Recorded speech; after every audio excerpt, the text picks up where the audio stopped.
I played Starsand Island for over 10 hours, and in this video, I've compiled over 50 tips and tricks to help you have a smoother playthrough. I tried to make it as spoiler-free as possible, but this video will show footage up to my 14th in-game day and all things you might encounter during that period. Rest assured, there are no story spoilers at all, and don't worry because there's still a ton to explore in the game, and I haven't even seen the other seasons yet.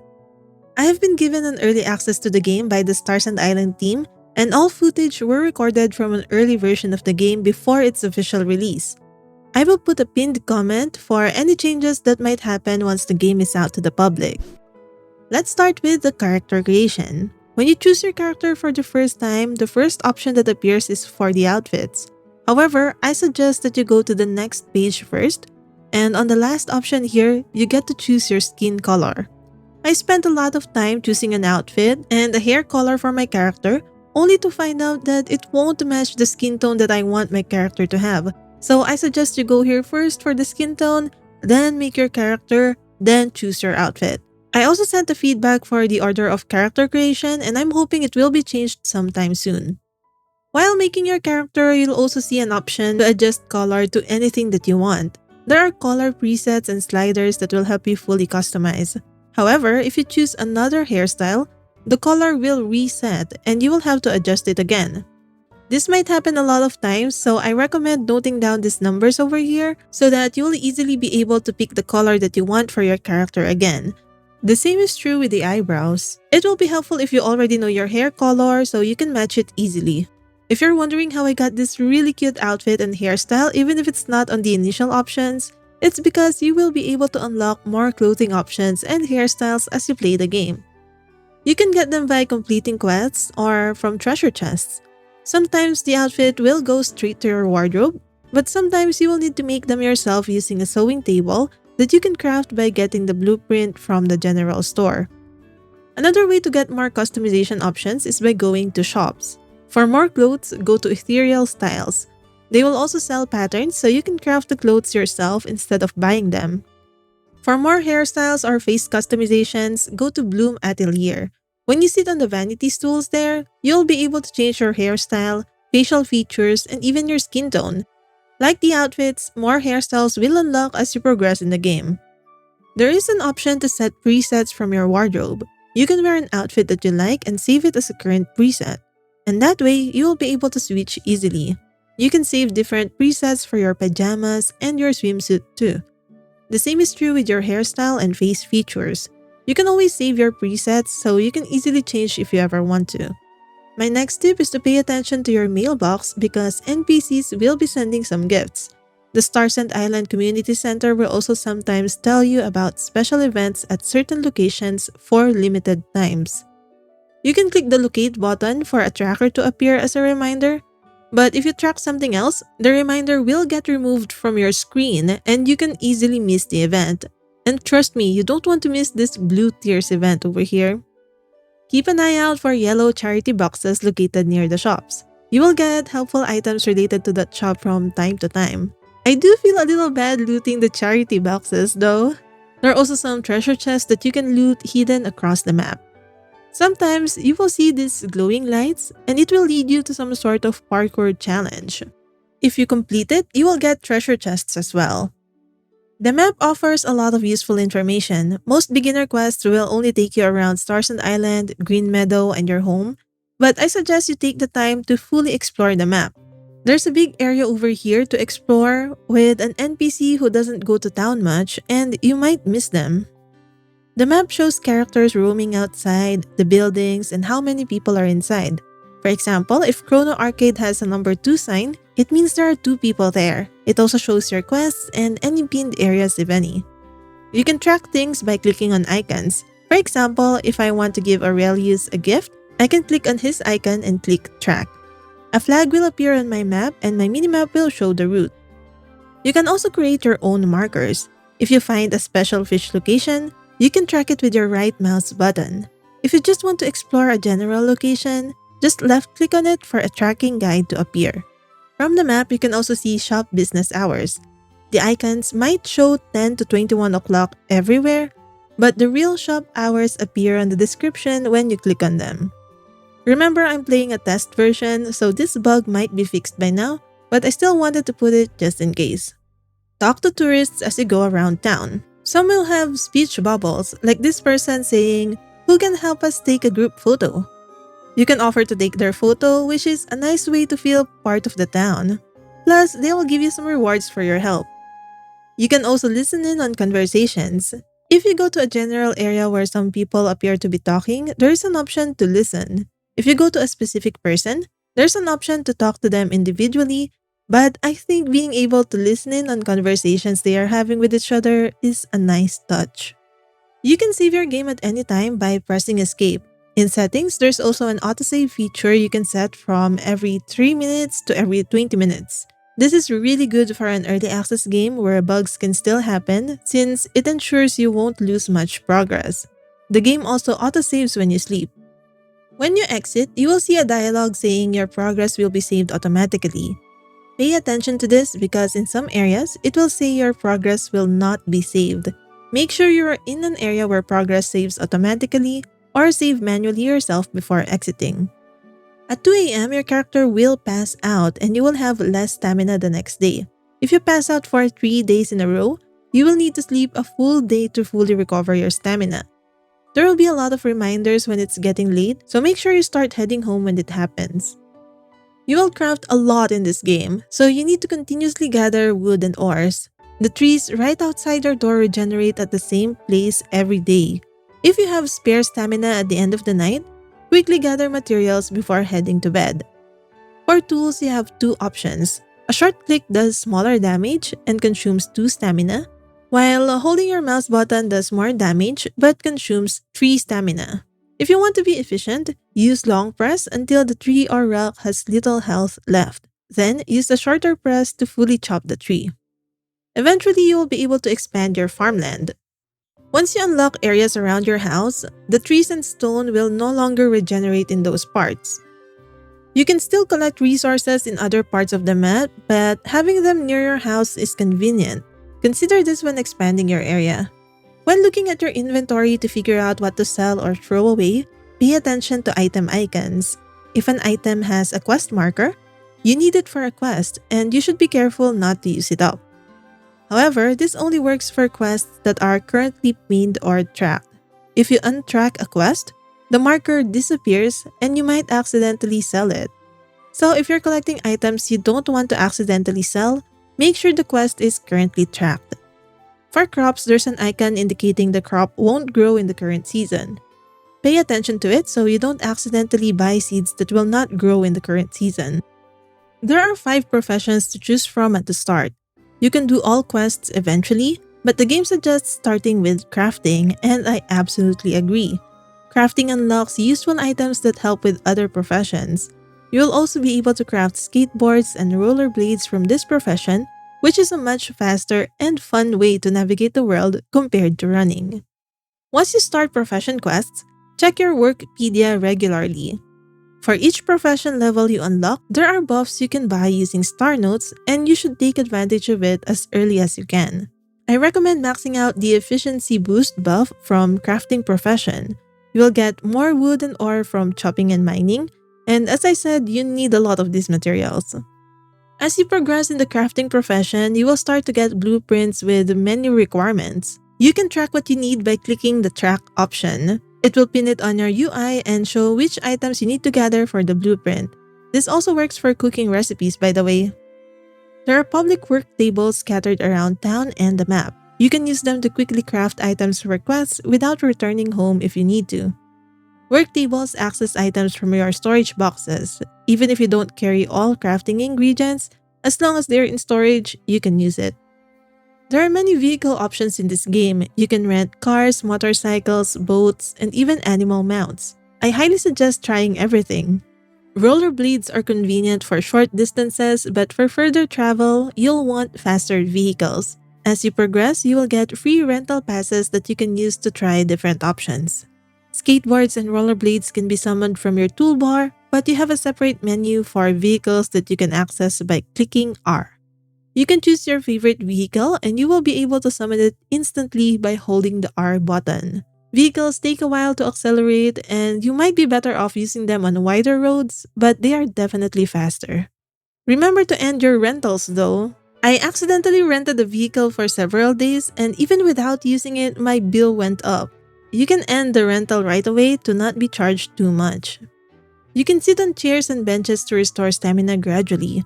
Mine recovers faster now because I maxed out the crafting profession buff that increases stamina recovery speed when sitting. If you press tab while sitting, time will not move, but your stamina will still recover. So you can make your character sit, leave it for a while to go stretch or something, and when you get back, your stamina has recovered while time didn't move. I'm not sure if this is intentional, but I hope they keep it this way. You can also restore stamina by eating food. For example, smashed cucumber dish restores 80 stamina. This is a better option if you don't want to wait. At the beginning, you only have about 40 inventory slots, including tool slots. Your inventory is divided into 4 tabs: key items, equipment, home decor, and your bag. But your bag still fills up quickly. Craft storage boxes to manage this. The storage box recipe is available from the general store. The first storage box can hold up to 18 different items. You can rename each storage box. For example, I named one wood for 3 materials and another for ores, etc. There are helpful shortcuts to use when arranging your storage. This button auto-sorts items in your inventory, this one auto-sorts items in the chest, and clicking G stacks similar items together. You can stack similar items without even opening the storage box, but you need to do this for each box. I personally open the storage box where you can use A and D buttons to switch between chests. Then I just press G and D repeatedly until I've cycled through all of my storage boxes. Unfortunately, you cannot upgrade storage boxes already in place, but you will eventually be able to craft storage boxes with bigger capacities. There's an easy way to transfer the items though. You can temporarily store the items from the old storage box to your inventory, then use the toggle option up here to show all boxes so you can easily find and switch to your new storage box. Then you can transfer everything without even leaving this menu. You can pick up and move storage boxes without losing contents. You can even put them in your inventory, and when you place them again, the contents remain. Even with storage boxes, your bag will still fill up pretty quickly as you unlock more quests. Click the expand button here to add up to 50 additional slots to your bag. Each expansion will unlock 5 slots and will require different items. At the start, the items needed to upgrade your bag are easy to get, so I highly recommend immediately finding out what you need, at least for the first upgrade, and gather those immediately. As you unlock more slots, you might come across materials you aren't familiar with yet, and you might want to progress on your other quests first before continuing the bag expansions. From the bulletin board, there's a limited number of requests you can accept. At the start, you can only accept 2 quests at a time. Pay attention to which quests you accept. If you accept something you cannot do, like catching a specific fish you don't know how to get yet, you might not be able to complete it and you won't be able to accept new quests while that quest is active. Some quests have time limits and you have to wait until the time limit is over until you can accept new ones. Take note that the time limit takes several days. There are also some quests with no time limits. For example, this watermelon request doesn't have one. If you accidentally accept it without having watermelons, you would have to buy seeds, plant them, and wait for them to grow before accepting new ones. This is bad because quests are one way to earn easy money. Quests can be completed with items from your bag and storage, which is really convenient. You don't need to have the items in your bag to complete the quest, so it's helpful to have a few amounts of each item in your storage. That way, you will be able to complete quests easily. The next tip is very important. Pay attention to the Island Life app. These quests unlock new features in the game, including the ability to expand your farmland.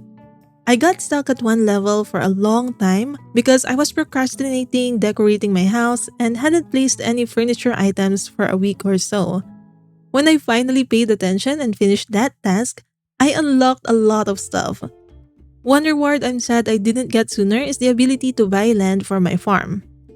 Once you follow Island Life quests, you'll have the option to buy land. At the start, the cost is quite small, so you can unlock it easily for more space for animal and crops. Island Life will also unlock other in-game features I'm sure you would love, but it's easy to overlook, so make sure you are paying attention to it. For farming, your basic watering can only waters 9 plots. Then you will need to refill it. Watering doesn't consume any stamina, but each watering can refill costs 10 stamina. Keep this in mind before planting too many crops at once. Crop growth works a little differently here. The growth of plants is paused once its water is drained and will only continue once it's watered again. Pay attention to the weeds as well. If there are weeds in your crops, they will still grow but at a much slower pace. If you planted 3 cucumbers at the same time but can't harvest them at the same time, it's probably because one had weeds that slowed its growth. This is why when you do the farming profession quests, I highly recommend that you pair them with the ranching profession.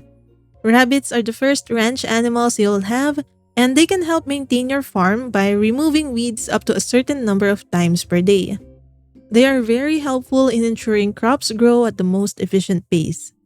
One early farming quest is to craft a trellis. Pay attention because there are 2 types. There's decor trellis and planting equipment trellis. Make sure you craft the planting equipment, not the decor. The decor, as the name suggests, is just for decoration. You cannot use it for crops. It took me several in-game days to discover I could upgrade my watering can, so remember to check the blueprints from the Happiness Seed Shop and buy blueprints for better watering cans and hose as you upgrade your farmer profession. You might have unlocked access to the blueprints but just haven't bought them yet. Don't be like me and upgrade yours as fast as you can. Once you're a junior crafter, get the quick shipping box blueprint from the general store. This lets you sell items directly from your farm. Otherwise, you'd have to go to shops that close at certain times. It's more helpful to have it at your farm to sell extra stuff at the end of the day. You immediately get the gold from this shipping box too. The materials for this require advancing through your crafting and exploration profession, but it's worth aiming for. If you don't know how to craft something, pay attention to the hints from the item description. For example, if I don't know what I need to craft a gear, I can look at the source. It says here Gearsmith, which is a processing equipment I have at the farm. So I can look at my Gearsmith and click on gear where I can see that I need tin ingots. If I still don't know how to craft tin ingots, I can look at the source again. It says Furnace 1, so I can go to my furnace and craft the tin ingots from there. Follow similar paths whenever you're not sure how to make something. Sometimes the source is items around you like fiber. The source says shrubs and grass, so you'll know you'll need to gather it from shrubs. Processing materials won't always increase price. Always pay attention to the base price versus the cooked or processed item price, especially on ingredients that have varying prices like fish. If you process them multiple times, the end product might not be profitable compared to just selling the fish itself. It's good that we can easily see the base item price versus crafted item price from the item descriptions, so use this to your advantage. One thing I found profitable is making royal jelly from a feeder. The blueprint for this machine can be obtained from the ranch. Royal jelly requires rabbit poop and vegetable juice.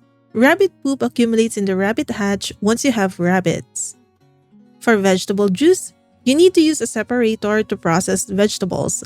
One early crop which grows in just one day is cabbage. You can process one cabbage into 2 vegetable juice, which can be used to produce 1 royal jelly in a feeder machine. 1 cabbage sells for 22 gold, while 1 royal jelly sells for 226 gold. You have to wait some time before the machine finishes processing, but it's worth it and an easy way to increase your profit. As you can see here, I was able to make 15 royal jellies quite easily, which are sold for 3,390 gold.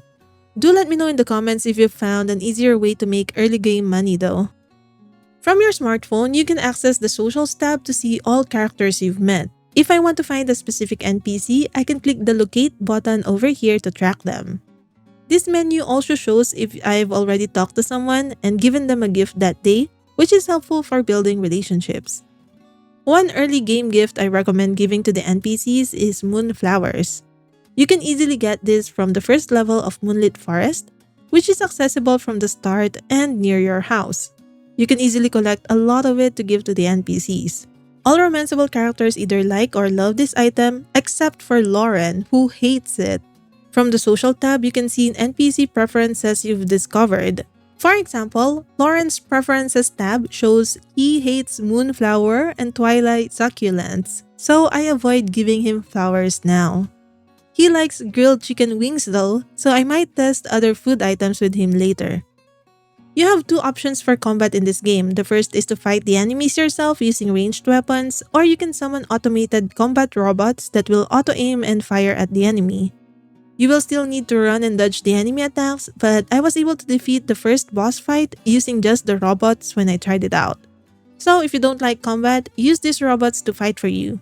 You can buy this from the Exploration Club, and it seems like you can also get a blueprint for it, but I haven't unlocked it yet.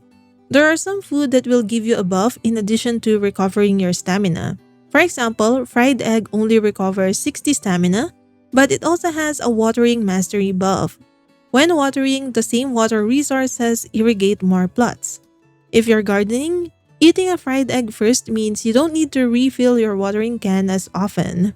So when selecting which food you're going to cook, consider the buff effects and your activities for that day. For ranching, pay attention to an animal's characteristics. For example, each rabbit has specific DNA. Click View Info, then the DNA looking tab to see them. A workaholic rabbit means it can work 5 times more a day. Another rabbit has dexterity and high yield, which are also good. However, some rabbits don't have good characteristics. For example, a gloomy rabbit decreases happiness boost by 2 points. You can remove these rabbits from your hutch and sell them.